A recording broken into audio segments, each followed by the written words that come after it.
আলাইকুম। আজকে আমি আপনাদের একটা গল্প বলবো। গল্পটি হলো কোনো এক গ্রামে এক ছেলে বাস করত। তো ওই ছেলে একদিন গাছে উঠলো খেজুর পাড়ার জন্য। তো সে গাছে উঠে গেল এবং অনেকগুলো খেজুর পারলো। তারপরে সে দেখে গাছ থেকে সে নামতে পারছে না। কোনোমতেই সে নামতে পারছে না, অনেক চেষ্টা করলো।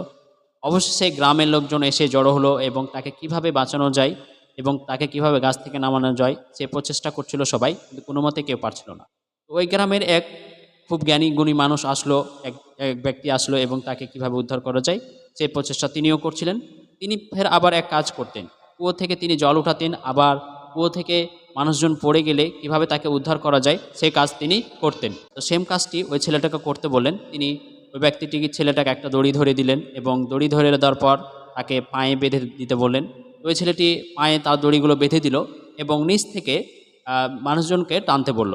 যখন দড়ি ধরে টানলো তখনই কিন্তু এই ছেলেটি গাছ থেকে পড়ে যায় এবং মারা যায়। আসলে এই গল্পের আসলে শিক্ষণীয় বিষয় কি আপনারা সবাই কমেন্টে জানান। ধন্যবাদ সবাইকে। আসসালামু আলাইকুম।